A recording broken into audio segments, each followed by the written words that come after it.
Not many people talk about what goes on in here, but that doesn't mean it's not important. When you are creating urine, your body is filtering out things it doesn't need. Basically, it's getting rid of excess electrolytes and excess fluid, and that's helping it to maintain a proper homeostatic balance. Now we're going to talk about how that happens in your urinary tract. Your urinary tract has several jobs: filtration, reabsorption, secretion, and excretion. Filtration, reabsorption, and secretion all happen within the kidney. Once the material is through the kidneys and the kidneys are done doing their job, it's going to flow down the ureter toward the bladder. At the bladder, once the bladder is full, the urine will exit through the urethra. The thing that people always find pretty striking about the kidneys when they're learning about them is where they are. We always like to think that they're much lower than they are, but when you look at this image here, you can see that they're not under the rib cage, but they're almost there. So they're much higher on your back than you probably thought that they were. The right kidney is a little bit lower than the left, and this is because it compensates for the liver. It has to kind of fit in there.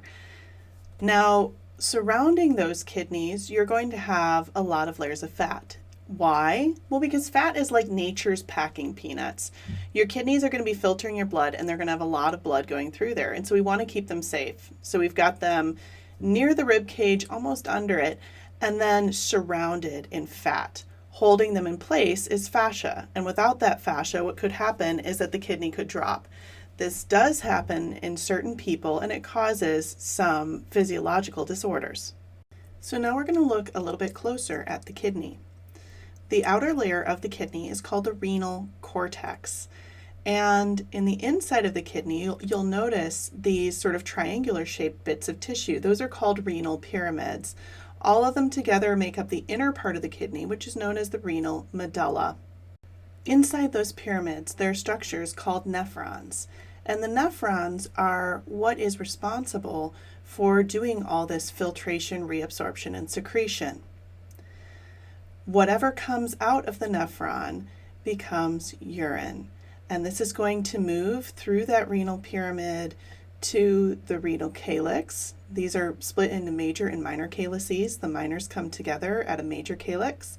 And then this is going to empty into the renal pelvis, which ultimately empties into the ureter. From there, the urine continues down the ureters using peristalsis, and it makes it to the bladder. Where the ureter comes into the bladder, it comes in at a 45-degree angle. And this is important because as that bladder expands, it's going to make the ureter at a steeper angle. The importance of this is that that keeps any fluid from the bladder from going up those ureters, because basically what the bladder has done, let's stand back so I can do this, is as it's filled, it's made those ureters now at a steeper angle, which almost pinches them off. All right, they're still able to empty urine in, but none of that urine from the bladder is going out. When we look at the bladder, you'll notice that it has a muscle. This is called the detrusor muscle, and that's the one that you squeeze when you go pee. Inside that bladder, there's going to be rugae. This is because your bladder expands as it fills with urine. The urine would travel out the urethra, but in between that urethra and the bladder, you have two sphincters. Under the neck of the bladder, you have the internal urethral sphincter, and just like we had with the intestines, when you have enough urine in your bladder to necessitate going to the bathroom, that internal sphincter is going to relax. Then you have the external sphincter. This is the one that you have voluntary control over. Fun fact, when you're a small child, the axons that control this muscle are not fully myelinated, which means that you do not have voluntary control when you're born. This is a good thing because this allows you to pee whenever you want. For this next part, we're going to look at external urinary anatomy and talk a little bit more about the internals. This involves looking at differences between boys and girls. So this is a place where if you're studying out in the open, you might want to turn around and have a wall behind you so that people don't think you're looking at, well, penises. I said it. When we look at urinary anatomy, we have to consider reproductive anatomy as well.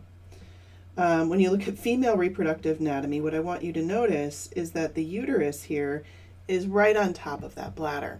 What that means is that specifically in pregnant women, there's going to be some pressure on the bladder, and that pressure is going to cause them to have to urinate more than normal. I'm going to add skin to our model, and then we're going to look at the external urethral orifice. This is important to be able to locate in the event that you have to insert a catheter. There we go. So as we're looking at female genitalia, you've got several structures. Vagina would be here, the clitoris would be here, and this opening here is the urethral orifice. You'll notice that to get to the urethral orifice, you have to be able to separate the labia majora and the labia minora. Basically, you've got to spread them apart in order to get to that orifice. It's important to know the difference between this orifice and the clitoris. The reason is that the clitoris is very dense with nerve endings, and if you try to cath someone's clitoris, well, they're probably going to jump off the table and punch you because it's going to hurt really bad. One thing worth noting when we strip the skin away is that the urethra in women is much shorter than the urethra in men. And one thing that this means is that bacteria have a shorter path to get into that bladder.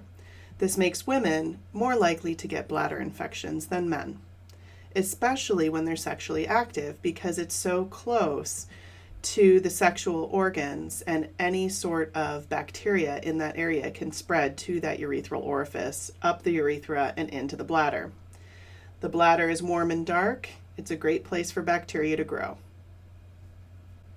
When we look at male urinary anatomy, we see something very different.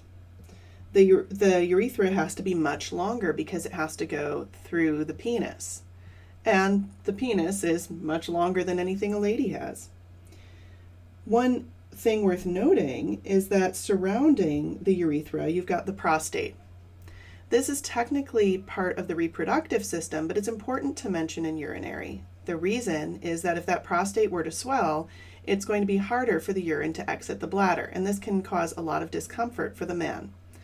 As men get older, that prostate tends to get a little bit more rigid. That can make it pinch off the urethra a little bit more often, and it can cause difficulty if you were to try to insert a catheter into the bladder. It's important to note that when it is rigid, you don't want to ram a catheter in there. That's not going to be comfortable for anybody. The men's urethra can be split into several portions. The part, that goes through the prostate is called the prostatic urethra. The part that goes through the muscles in the bottom of the pelvis is called the membranous urethra. And the part that goes through the penis is called the spongy urethra. And that's because that penile tissue is spongy. Basically, it's able to engorge with blood, and that's what causes erections. So the spongy urethra is going to go through the penis and end in a urethral opening that comes out the head of the penis, which is known as the glans penis.